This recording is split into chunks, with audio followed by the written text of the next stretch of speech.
اعوذ باللہ من الشیطان الرجیم بسم اللہ الرحمن الرحیم السلام علیکم ورحمۃ اللہ تعالی وبرکاتہ ومغفرہ۔ آپ سب دیکھ رہے ہیں میری فیس بک آئی ڈی حافظ محمد عمیر صدیقی پر سلسلہ بیان رمضان، اور وہ لوگ جو مجھے میری یوٹیوب چینل پہ قاری عمیر صدیقی پہ سماعت فرما رہے ہیں ان سب کو بھی میں اپنے یوٹیوب چینل پر خوش آمدید کہتا ہوں۔ آج پاکستان میں 18واں رمضان المبارک ہے اور آج کا ہمارا موضوع ہے سورہ ہود کا تعارف۔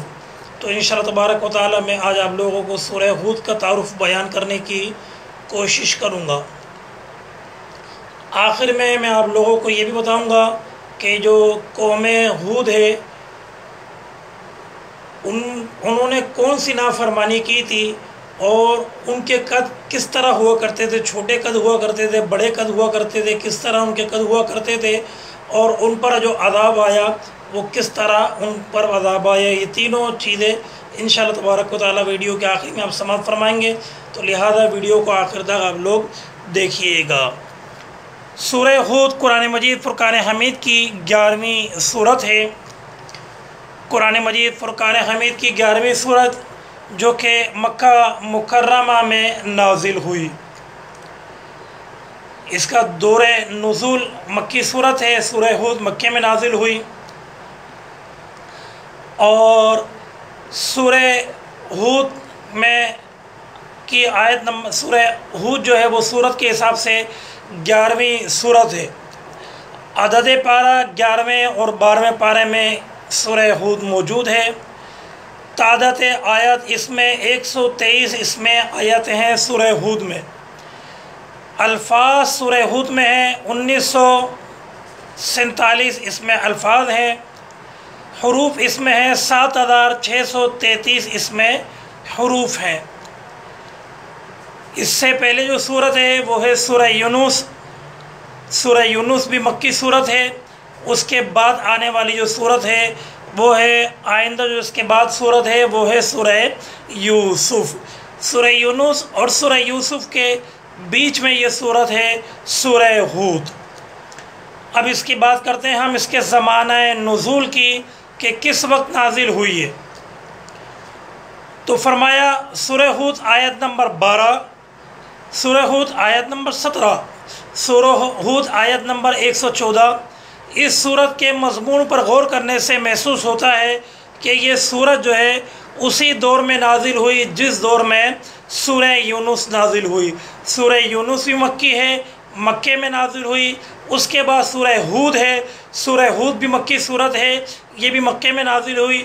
دونوں صورتیں ایک ساتھ نازل ہوئیں کیونکہ دونوں صورتوں میں ایک ہی مضمون ہے، مگر سورہ یونس میں جو مضمون ہے اس کا تنبیہ کرنے کا انداز مشرکین کو، کفار مکہ کو تنبیہ کرنے کا انداز تھوڑا نرم ہے، اور سورہ ہود میں جو اللہ تبارک و تعالیٰ نے اپنے پیارے حبیب صلی اللہ تعالیٰ علیہ وآلہ وسلم کے ذریعے کفار مکہ کو، منافقین مکہ کو جو تنبیہ کی ہے اس تنبیہ میں اس کا انداز جو ہے وہ سخت ہے۔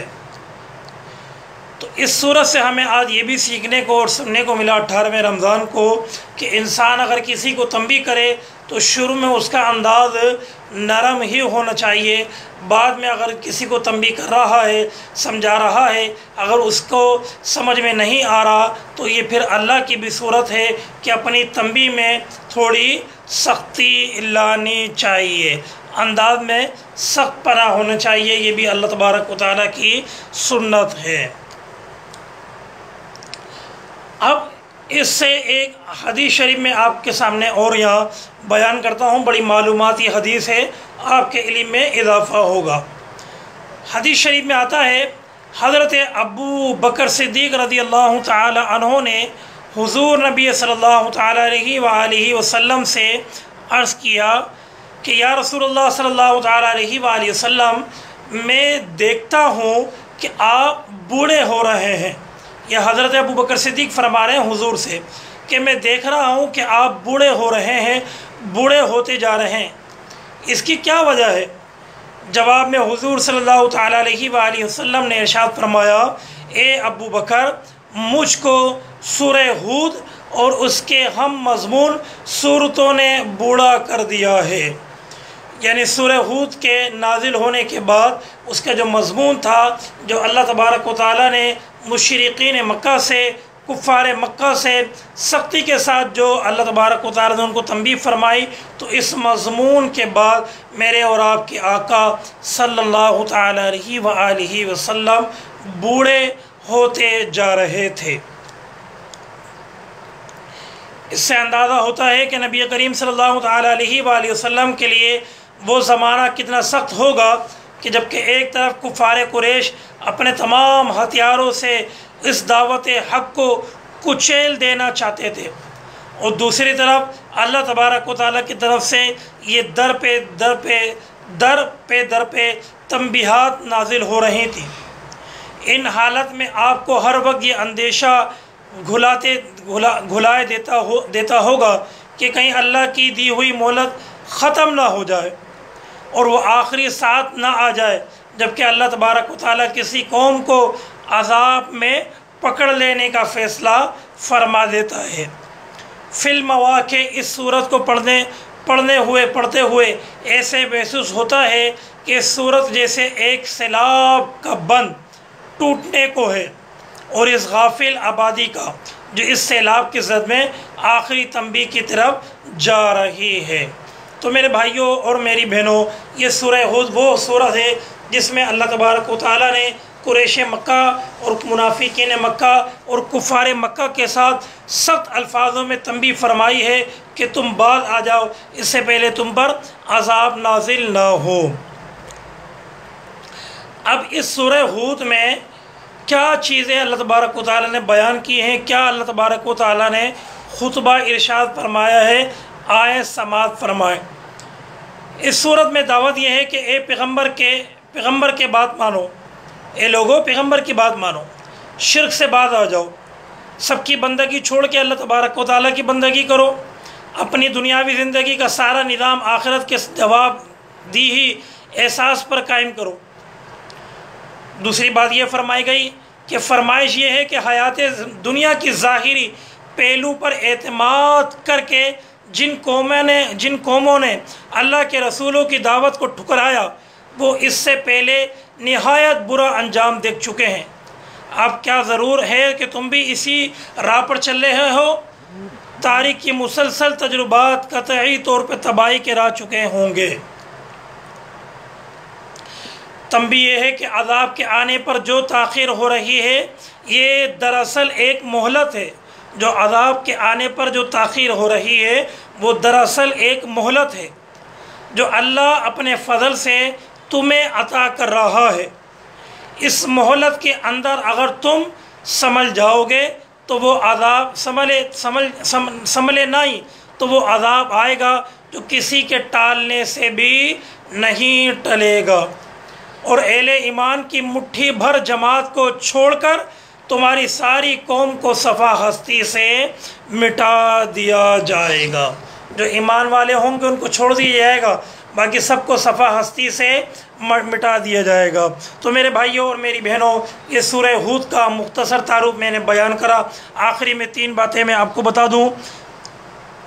سورہ ہود میں قوم ہود کا ذکر کیا گیا، اور قوم ہود کا ذکر کر کے منافقین مکہ، قریش مکہ اور کفار مکہ کو ڈرایا گیا۔ یہ قوم ہود کون تھی؟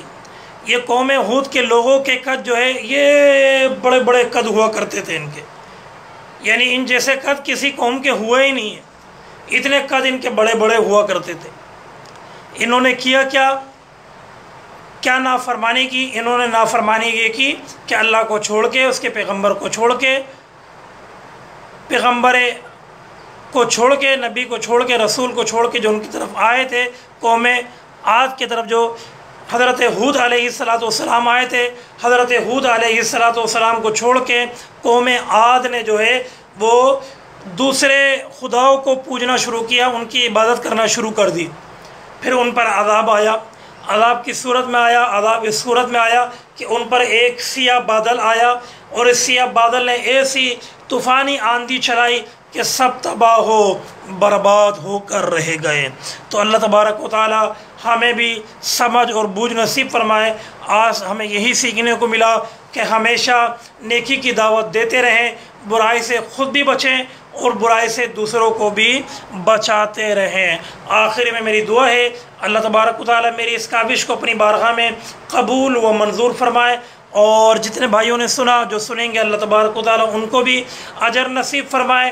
کل انشاءاللہ تبارک و تعالی ایک نئے موضوع کے ساتھ دوبارہ پاکستانی وقت کے مطابق شام 6 بجے حاضر ہوں گے۔ جب تک کے لیے اپنا خیال رکھیے گا، ہمیں دعاؤں میں یاد رکھیے گا۔ آمین بجاہ النبی الامین صلی اللہ تعالی علیہ وآلہ وسلم۔